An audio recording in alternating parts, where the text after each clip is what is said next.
¿Qué tal? ¿Cómo va? Rapidito. Lo que van a ver ahora es una exposición de Pablo Goldschmidt que hizo al Centro de Profesionales Farmacéuticos de la Ciudad Autónoma de Buenos Aires, donde habla de virus y bacterias desde el principio. Cuando digo desde el principio del universo. Muy gráfico, muy visual, así que recomiendo. Acá ustedes lo que van a ver, la parte del COVID, solamente van a ver el virus, el coronavirus, el que todo el mundo está hablando hoy en día. Abajo dejo el link completo, que son como 3 horas, si no me equivoco. Así que bueno. Y está bueno porque el tipo, en definitiva, te está enseñando a pensar, a razonar, a que no te vuelvas loco, a que no estés con miedo, a no decir cosas raras como que el 5G es malo, o que los K, o que esto, o que lo otro. La verdad que es una visión muy técnica, pero que la baja a tierra para que cualquier persona lo pueda entender y está bueno. Así que bueno, se lo recomiendo y ahí empieza el video. Como estamos hablando de la cuestión social y vamos a hablar un poquito de los murciélagos, lo que les quería explicar es más o menos un estado, más o menos lo que está pasando en este momento con el COVID, porque tiene que ver con lo social. Y fíjense que lo difícil que es hoy entender las cifras y por qué yo ya no creo más nada. ¿Cómo es posible que en Bélgica haya 790 fallecidos por millón, con 38% de los casos críticos? Acá estamos en 2%. Ven, no hay nada que haya correlación entre columnas y entre líneas. Lo primero que quiero decir es esto. Las cifras que estamos viendo y escuchando a mí me asustan. Vamos a hablar 10 minutos del COVID porque creo que ustedes estarán bastante intoxicados ya de la prensa.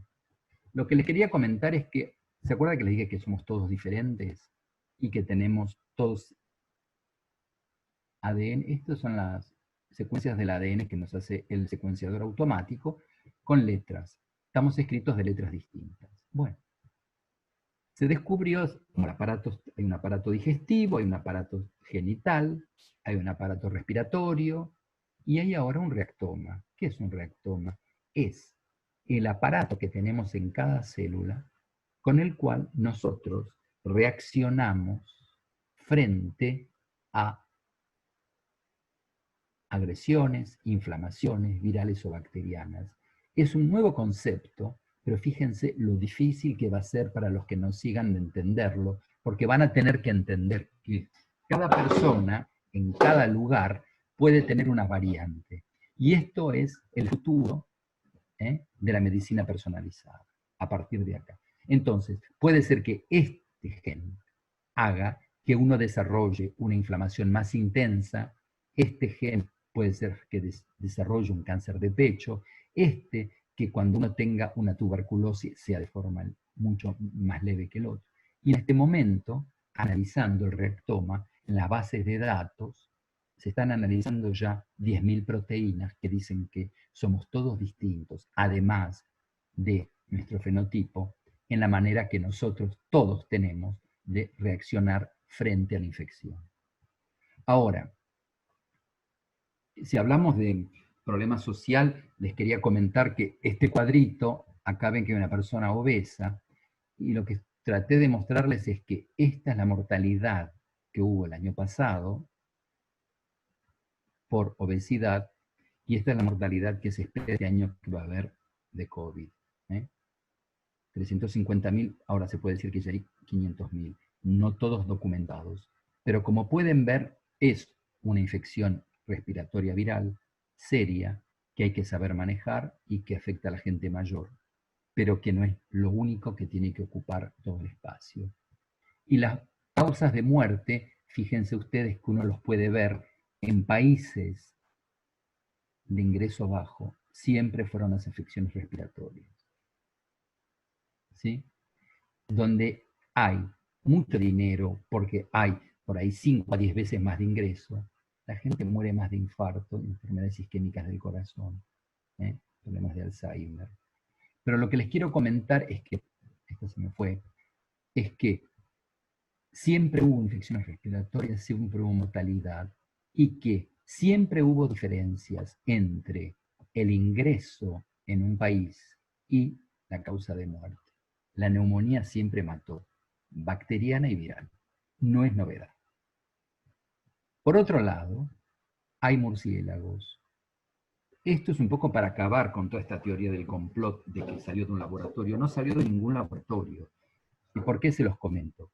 Porque los murciélagos, cuando uno analiza, sobre todo los que comen fruta, no son los que chupan sangre de los animales, pero los que comen fruta, ¿sí? Hay 5.200 variedades de virus. Está el COVID, el Zika, el chikungunya, la sangre de los murciélagos salvajes que jamás vieron a una persona.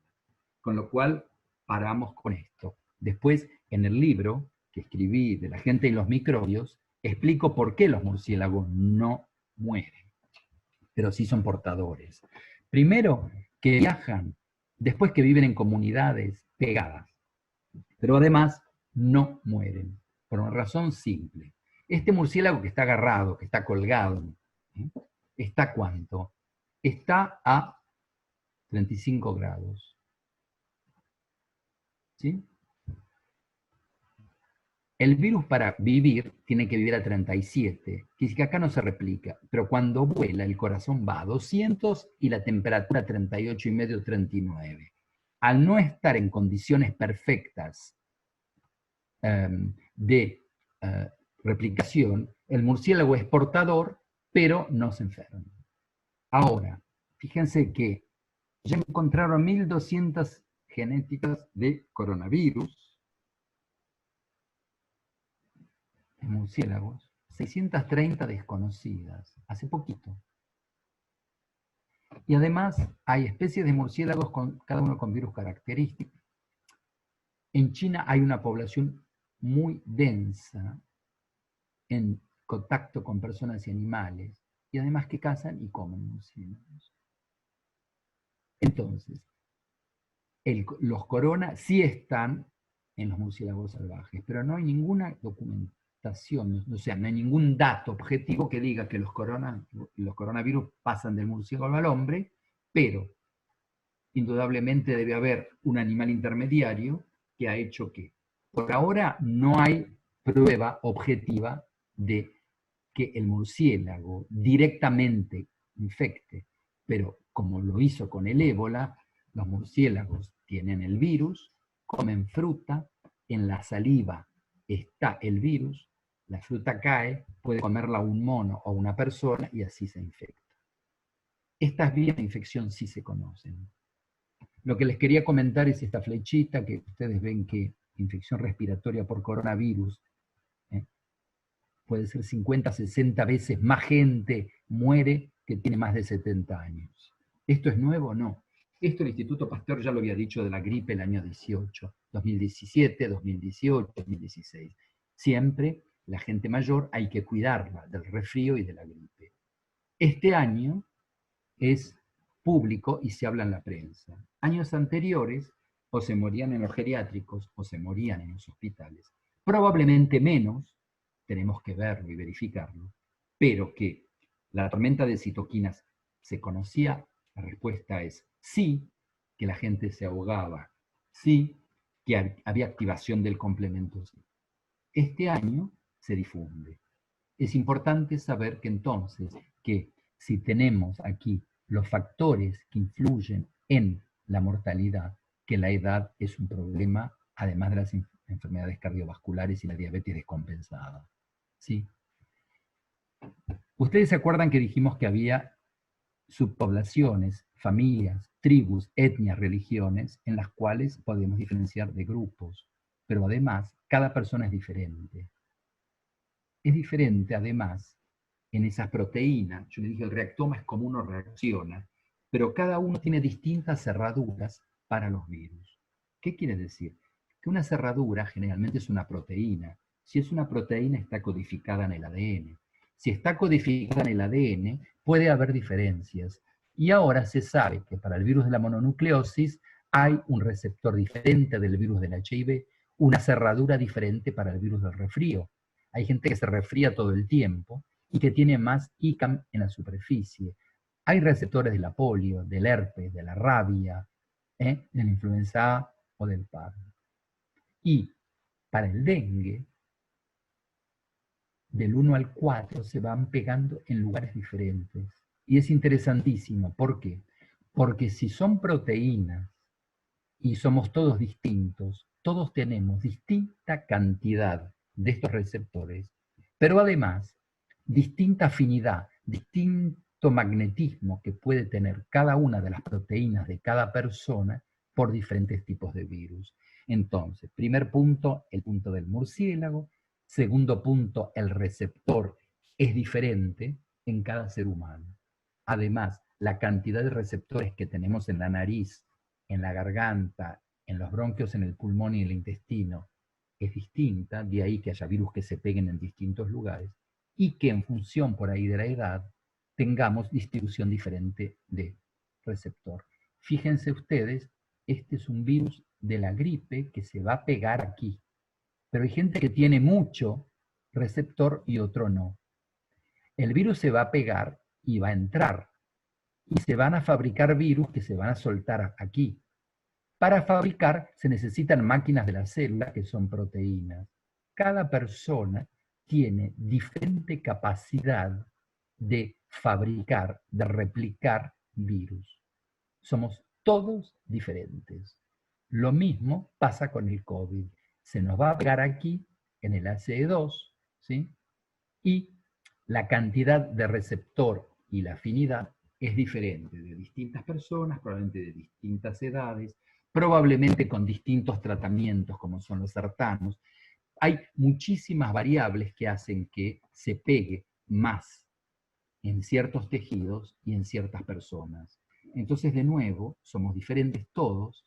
Y otra cosa importantísima es que el virus este infecta células endotelial, que es las arterias. Ustedes ven al interior de los tubos, hay un tapizado, se llama endotelio adentro. Bueno, ahí se les puede pegar el virus también. Los coronas se pegan, el SARS, pero otros también. Son los que nos protegen el sistema cardiovascular, ¿sí? Los científicos mostraron que en este tapizado del corazón, riñón, hígado, intestinos, este virus que se pega puede destruir las células. Si las destruye, puede producir reacción inflamatoria porque van a venir los glóbulos blancos aquí. Quiere decir que va al pulmón, pero también va a los capilares del pulmón y puede ir también al tejido cardíaco dentro de lo que está tapizando los vasitos. Entonces, de nuevo, ustedes ven que somos todos diferentes, lo que vimos en la primera diapositiva, que tenemos receptores en el hígado, que tenemos receptores a la angiotensina 2, y por supuesto los antiangiotensínicos, pero que por ahí no es el momento en este momento de hablar de exactamente los medicamentos que se dan para la hipertensión. Pero bueno, esto que se va a pegar, ustedes ven, estos son proteínas. Y todos tenemos distinta cantidad. Y todos tenemos además distinta fuerza para pegarlo. O sea que el que haga generalizaciones tiene que tener mucho cuidado de decir que en función de la edad, en función de la historia de cada uno, en función de los tratamientos, la cantidad de virus que pega y la capacidad que tiene de fabricarlos adentro por el rectoma, depende de cada uno, es un hecho individual. Entonces, se pensaba que los sartán, el candesartán, todos estos medicamentos que uno toma para la tensión arterial, tenían algún efecto. Y sí, algunos dicen que los inhibidores dan mejor resultado clínico en los pacientes que tuvieron COVID. Es un estudio de Chile, pero no sé si fue verificado. Pero uno mira y dice, no hace nada, otro estudio dice que sí, otro dice que no. Lo único que les puedo decir es que hoy no hay ningún estudio que diga que el que está tomando medicamentos tenga más riesgo de infectarse. Que de ahí funcione como inhibidor, las pruebas todavía no están. Pero no hay más pacientes que estén tomando sartanos que se enfermen más. Probablemente al contrario tenga un efecto protector. Entonces, el HIV se pega también con estas. Hay 19 proteínas del virus que se pegan con proteínas de la célula y todos tenemos distinta cantidad de proteínas y distinta afinidad por los virus. ¿Esto qué muestra? que en la superficie de una célula donde se van a pegar los microbios, hay una cantidad de factores que dependen de cada uno de nosotros, de nuestra genética, de nuestros padres, abuelos o bisabuelos, que nos fueron transmitiendo, que somos todos diferentes frente a la capacidad de infectarnos. Pero una vez que estamos infectados, somos todos diferentes en la capacidad de reaccionar. Y para complicar un poco la cosa, esto es lo que le pasa a la célula dentro cuando le entra un virus, porque hay que fabricar el virus, hay que hacer las enzimas, y hay que fabricarlo todo, porque el virus necesita que la célula humana, o la célula animal, o la célula eucariote, trabaje a su servicio y le dé energía. Entonces, cuando el virus va a llegar, se va a pegar en cada uno de una forma diferente. Pero cada uno, además, va a tener la capacidad de hacer muchos o pocos. O sea, se dan cuenta que no se puede jugar el juego simplificador de decir hoy hubo muertos o no hubo muertos. La cosa es mucho más complicada y hay que tener cuidado de simplificar. Estos son los receptores, la forma que tienen las proteínas en las cuales el virus se pega en los que están estudiando.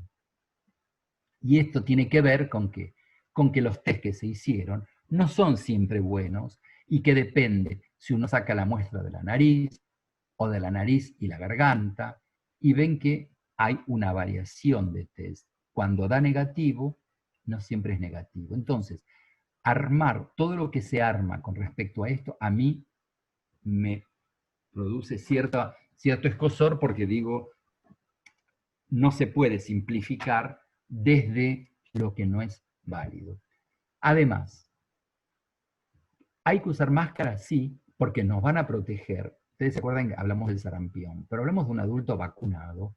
Hay 1,5 metros, 2 metros, que uno puede tirar gotitas cuando estornuda o tose. Pero bueno, se sabe que por la saliva pasa el corona, pero pasa el virus de la mononucleosis, los papilomas, el virus de Merkel, ciertas hepatitis que aparentemente hubo transmisión salivar y el virus del herpes 8. Ahora, el virus del Epstein-Barr causa 12% de los cánceres y se puede transmitir por beso o por saliva cercana. ¿Qué quiere decir? Que la saliva y los aerosoles no es un invento reciente del corona y que hay que tener cuidado siempre. O sea, frente a cualquier virus o bacteria, sobre todo atropismo respiratorio, hay que proporcionar máscaras a la población sana al comienzo de un brote y al personal. Fíjense ustedes, aquí hubo máscaras desde el principio. Miren lo que nos pasó a nosotros acá en Francia y lo que está pasando en países en que no dieron máscaras. ¿Sí? Para el virus respiratorio, las cifras por millón de habitantes en Hong Kong fueron de 129 y Corea 200. En Francia estamos en 1100 y en España en 2009, Italia 2002. Miren la diferencia, de 129 a 1100. Bueno, hubo un montón de medidas, pero es importante, este análisis es retrospectivo, ¿sí? El nivel de evidencia es bajo. Lo único que se puede decir es que usar máscara es mejor que no usar. Y que hubo una cantidad de pruebas de que sí sirven. Ahora, hablemos de que el Estado, por ejemplo en Francia, tenía que proporcionar máscaras, no hubo.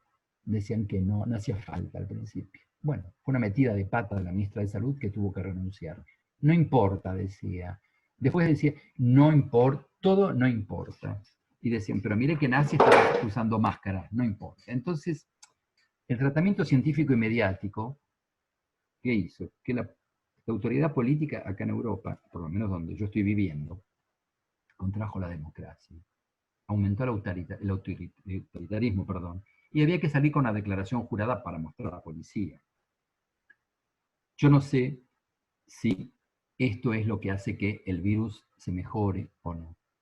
Por eso digo, y lo publiqué, que se contrajo la democracia por algo. Pero un error gravísimo fue el siguiente. En este momento está en francés, pero se los comento. Ustedes saben que existe un remedio que se llama Rivotril, que se da para ciertos problemas neurológicos, neuropsiquiátricos. Pero el ribotril inyectable por vía endovenosa no se vende en farmacias aquí en Francia. No se vende. Se usa para aplacar y calmar a la gente en ese cóctel que despacito los hace dormir y los lleva a la muerte. O sea que sería un inductor de la eutanasia farmacológica. La autoridad es muy moral acá, se enojan mucho, dicen que controlan mucho, pero de casualidad, Salud Pública saca un decreto el 28 de marzo, ¿sí?, diciendo que el ribotril inyectable, ¿sí?, se puede vender con receta en cualquier farmacia. O sea, que las personas mayores que por ahí se estaban ahogando, se las pueden más o menos matar hasta el día 15 de abril comprando en la farmacia el ribotril inyectable que era reservado antes de ese día solamente para la administración hospitalaria en terapia intensiva para pacientes terminales. Entonces, ¿por qué esto hace poner mal? Porque que nos pongan en un estado con la policía que controle, que no los dejen a uno caminar, que estén en los aeropuertos, que induzcan esta eutanasia, es como demasiado por una infección respiratoria viral, que por supuesto hay que tomársela en serio. Entonces lo que dicen es, las máscaras sí alcanza, pero cuando uno gasta 3.000 euros de un geriátrico, recibe 1.000 de jubilación, la familia está enojada, no importa que sea una bronquitis, le metemos ribotril y se va a ir. Y esto es parte del desastre inmoral que produjo este virus. Entonces,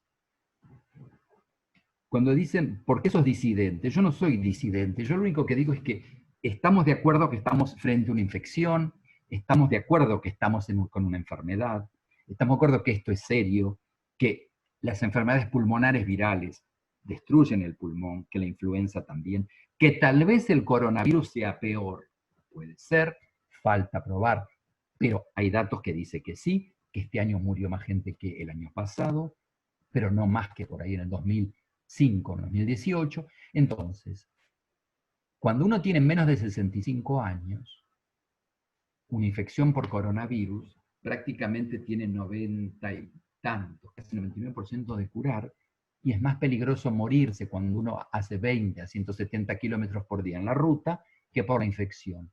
Entonces, habría que prohibir los coches, porque en los menores de 50 matan más los coches que el virus. Entonces, ¿qué hay que hacer? ¿Hay que encerrar a los jóvenes o hay que proteger a los viejos? Y esto es lo importante.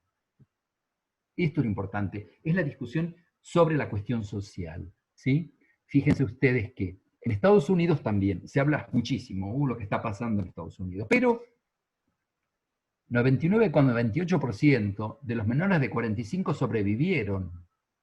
O sea que la vía pública, los accidentes son comparables o inclusive mayores. Entonces, hay que poner en perspectiva. Y no es la cuestión de querer jugar al disidente, es la cuestión de analizar. Y esta curva es lo que hicieron como modelo de muertos por día en Suecia, que ahora vamos a analizar la situación sueca. Esto es lo que dijeron que iba a pasar, esto es lo que pasaría si hubieran encerrado a la gente, y esto es lo que pasó. Hubo más muertos, pero menos que el modelo. De nuevo, si ustedes miran, ustedes tienen Noruega aquí y Suecia aquí, esta línea azul. Pero esto, miren lo que es España o Francia o Italia, que estuvimos todos encerrados, confinados. Entonces, es verdad que Suecia tuvo más que Noruega, pero la gente en la calle tuvo menos que Francia por ahora y que Italia y España. Entonces, el problema de la mortalidad venía aquí. Pero al no cuidar en los geriátricos, porque no había personal, esto es el problema. Ahora, el señor que hizo el modelo, Ferguson, Ya dijo que en el 2005 iba a haber 200 millones que iban a morir de gripe aviar. Hubo menos de 1000. Este mismo señor en el 2009 dijo que iba a haber 65.000 que iban a morir en Inglaterra por la gripe porcina, y hubo 392. 500.000 iban a morir de coronavirus. Hay 40.000. Son 40.000 de más. Es muchísimo. Es horrible. Y dijo que iba a haber 2 millones en los Estados Unidos. Y con eso se justificó el bloqueo. Vamos a ver qué va a pasar al fin de la temporada. No va a haber 2 millones. Pero ustedes se dan cuenta que la cuestión que es los virus respiratorios siempre fueron una amenaza para la gente mayor. Hay que cuidarla. Hay que cuidar a los médicos. No se los puede mandar al frente de batalla sin protección y sin barrera y sin todo lo que haga que no puedan infectarse. Pero así no se puede seguir razonando. En España, que dicen que es el país que tiene más casos, en el 2005 murieron 387.000 personas de infecciones respiratorias. ¿Sí? ¿Cuántas hubo este año? Pero en España no se cerró en el 2005 las fronteras. Este año hubo más muertos que el año pasado. ¿Sí? Pero las muertes fueron sobre todo enfermedades respiratorias en enero del 83%. Esto fue anterior a ahora. Pero el total hubo 387.000 en el 2005. La gente murió 11 veces más de gripe en el 2005 que en el 2004. Y fíjense ustedes que todas estas previsiones no servían. Entonces, de nuevo, ¿por qué el susto y por qué el pánico? ¿Por qué no sentarnos a pensar con serenidad? ¿Qué es lo que trato de decir? Y bueno, y muchos estudios dicen que en los 4 primeros meses del 2020 murió más gente que en 2019 por complicaciones del COVID, sobre todo en hogares de ancianos, pero muchos menos que en el 2005 y más o menos lo mismo que en el 2018. Entonces, depende de cómo miremos las cifras. Si decimos con el 2019 hubo más, con el 2018 hubo un poco más, con el 2005 hubo menos. De ahí que el tratamiento científico y mediático del COVID provocó una contracción de la democracia, un aumento cualitativo del autoritarismo. Muchos pensadores dicen que el planeta entró en un estado de sopor, todos entramos con un consentimiento de toda la población. Porque todos tenemos una especie de contrato imaginario. Imaginamos que el Estado nos va a proteger si nos callamos la boca y nos aguantamos que no se tengan en cuenta las libertades públicas. O sea que por la ilusión de ser curados, uno acepta la violencia institucional.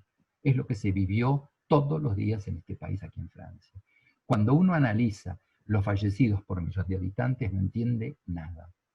Todas estas cifras, porque no todas fueron corroboradas, no todas hubo autopsia, no todas hubo, o no hubo la PCR, o no hubo radiografía de pulmón. Y bueno, nos da miedo lo contingente. Lo comentaba el otro día con ustedes en la primera charla, que algo que puede ser, pero que no puede ser. Y bueno, hay que correr ese riesgo sabiendo que hay que proteger a la gente mayor. No se tiene certeza, pero se puso en evidencia que la sociedad no se aguanta la duda. No se aguanta, es decir, no sabemos. No hay lógica en las cifras. No hay lógica con la hidroxicloroquina, en la cual hay estudios que muestran que funciona, otros que no funciona, y los que no funcionan están mal analizados. Y los estudios en los que funciona no hay placebo, están mal hechos. Entonces se convirtió en un debate político y es tremendo. Tremendo lo que está pasando. ¿Por qué? Porque el tiempo de la ciencia, el tiempo nuestro, es largo. No se puede determinar el efecto de un remedio porque un gurú lo diga. ¿Dónde hay lógica en todo este historia del COVID? ¿Dónde está el beneficio-riesgo estudiado? Nadie sabe. La OMS organizó un estudio, después lo paró y esta semana lo volvió a recomenzar. Los políticos acá en Francia también estaban ya bastante cansados y dijeron que detrás de las decisiones hay guardapolvos. Diciendo, nosotros hacemos lo que digan los científicos, pero nunca tomaron en cuenta que en los guardapolvos hay gente que opina diferente. No, hay un grupo de poder que dice, hagan esto, y Salud Pública de acá de Francia o de los otros países hace eso. Y bueno, la política quiere resultados rápidos, que la hidroxicloroquina anda o no anda. La gente hace un experimento, toca una pipeta y hace conferencia de prensa, van al microscopio al laboratorio y llaman a los periodistas. El timing que nosotros tenemos de la ciencia no es el timing de los políticos, es difícil. Hay que aceptar que hay cosas que se pueden y no se pueden. Hay que aceptar que con respecto a las enfermedades infecciosas hay límites de conocimiento. Hay que aceptar que hay fallas de la protección social, que se descuidó a la gente mayor. Que en España en los geriátricos hubo 70 geriátricos de grupos de inversores franceses, en los cuales, por ahorrar dinero, lo mismo que la vaca loca, lo mismo que todas las otras enfermedades, y de ahí lo social. Había mucamas, pero no había ni enfermeras ni médicos. Al no haber personal, la gente les ponían máscaras y se iban muriendo ahogados, y se decía que era COVID. No hay pruebas de todo, se los ponían bolsas de plástico y se mostraba a la prensa. En Italia tampoco está todo bien probado. Hay una especie de, ahora, de pulsión de la sociedad de buscar culpables reales o imaginarios. Cuando lo importante es decir, bueno, se hace lo que se puede, se hace lo mejor posible, y bueno, y hay cosas que no sabemos. Ahora, hubo confinamiento no estricto. En Suiza, en Austria, en Alemania, y no hacía falta la declaración jurada para salir a la calle. Aquí sí, no se podía salir y la declaración jurada ya valía 1 hora o 2, o a la tarde. O sea, una locura. Y la policía feliz del abuso de autoridad. Ustedes no se imaginan lo que era. Tuve que viajar una vez y tomar un avión. Lo que fue la experiencia en el aeropuerto es indescriptible. Esa especie de patoterismo y de abuso, y usted a dónde va y muéstreme, que sí, en cola, la gente con ametralladoras, todo esto por un pánico generado por un virus respiratorio, al servicio de qué no sé, porque no hay servicio de nadie. Entonces pues dicen, bueno, sí, los test son la clave, hay que hacer test, 700.000 hay que hacer por semana, lo que sería 300 a 400.000 por semana para la Argentina, si hacemos las cuentas. Porque los cálculos de los expertos, de estos peritos, dicen que sí. ¿Cómo se hacen? Se pasa este hisopo en la nariz, sobre todo nariz porque dicen que es mejor nariz que garganta, otros toman 2 hisopos y dicen que con esto se para. Ahora, yo le pregunto a los médicos, infectólogos y a los bioquímicos si con un hemocultivo negativo alcanza, y me van a decir, pero no, estás loco, hay que hacer 3 botellas, porque dentro de 15 o 20 minutos puede haber otro tipo de situación. Bueno, con un pedacito de algodón no alcanza. ¿Sí? Si hay 3 para el hemocultivo, al inicio del brote, yo no estoy seguro que un solo algodoncito negativo alcance. Ahora, los suecos no hicieron estas cosas y tuvieron 4.500 muertos, más que los noruegos, hicieron pocos test, y en este momento hay una comisión parlamentaria que está investigando los de salud pública. Vamos a ver qué sale de esto. En Francia estuvimos encerrados durante 2 meses, no se hicieron test, no había máscaras y casi no había guantes. ¿Sí? Entonces, si los hemocultivos los hacemos de A3, ya no sirve decir esto. Entonces, ¿qué dicen ahora? Que hacer el algodoncito, no. ¿Cómo se realiza la prueba de descarte? Metiendo un algodón. Yo digo, no sé si alcanza. Habría que pensarlo. Los trabajadores sociales dicen, ¿qué pasó con el SIDA? ¿Por qué no aprendemos del SIDA? Había que minimizar riesgos. Y había mucha gente que se infectaba por jeringas. Y cambiando jeringas. Bueno, entonces, ¿qué hizo el gobierno? Minimizó el riesgo. No encerraba a nadie. Regalaba jeringas para que de todas maneras el que se va a inyectar igual. Pero por lo menos, y bajó la transmisibilidad del HIV y de la hepatitis C. Daban preservativos gratis en los lugares en los cuales había cambio de partenarios. ¿Qué hizo en este momento la comunidad científica para algunas personas que están fumando? Dicen, mire, no le voy a meter preso, no le voy a hacer multa porque fume, pruebe con el cigarrillo electrónico, o sea, vamos a minimizar, vamos a ayudarlos. ¿Por qué? Porque no teníamos máscaras para los vulnerables, no había máscaras para todos. No había capacidad de diagnóstico. Y lo que dicen es, si hay que abrazar a los abuelos cuando uno está sano y no está en riesgo, abrazarlo en la calle o en la plaza, al aire libre, es otra manera de minimizar riesgos. Pero encerrar a toda Europa tiene dudas. Ahora nos desencerraron, se desconfinó. Pero fíjense ustedes que hicieron un procedimiento de 73 páginas para abrir las escuelas. ¿Qué dicen los trabajadores sociales? ¿Por qué están metiendo la pata? Porque se sabe que los menores de 12 años no transmiten prácticamente. Fallecen las personas, cuidemos a los mayores, pero están sacrificando la educación de los chicos. Eso por un lado. No se preocupen, que tenemos internet. ¿Y qué dicen ahora los maestros y los profesores de la universidad? Uno no va a la facultad para un diploma. La universidad es un lugar de vida, es un lugar donde uno crece, donde uno tiene intercambio con la gente. Ahora se cree que tenemos que hacer fábrica de diplomas por internet. Uno aprieta botoncitos y se recibe. No es eso. Entonces, estamos bastante preocupados por la manera en que se está encarando el desconfinamiento. Ahora, ¿hay datos incontestables de la transmisión? La respuesta es no. ¿Hay inmunidad celular cruzada? Sí. Yo lo vengo diciendo desde enero, que si uno estuvo en contacto con otros corona, resfriado por corona o con gripe, probablemente con este tenga una protección mínima. Ahora, claro, a posteriori todos son sabios. Que yo te dije, yo sabía, y ya no sirve. Hoy no nos sirve. Los datos de a posteriori no nos sirven. ¿Sí? Ahora, tenemos una organización internacional, tenemos un evento totalmente excepcional. Francia declara un estado de emergencia con restricción de libertades. Y fíjense, ¿qué es lo que podemos deducir de esto? Y vamos a parar en un rato si ya están aburridos, que la ley se convirtió en este momento en un arma de emoción. ¿Eh? Cualquier hecho que se produce, la televisión, la autoridad hace leyes. Las leyes van a considerar que todo humano libre es un delincuente. Más o menos a eso hemos llegado. La libertad se debilitó por el hábito que tiene esta cultura de ante cada incidente legislar. Se legisla ahora, cada tanto la mesa, cada tanto el mozo. Entonces la libertad no es un derecho, es una concesión, es un regalo que nos hace el poder. Esto lo dice Sureau, lo publicó en el diario en estos días. Y dice que estamos controlados en la propia esencia como en su extensión. Y yo creo que es importante la lección del corona, porque lo que tenemos que hacer es proteger a los vulnerables y no encerrar a los que no lo son.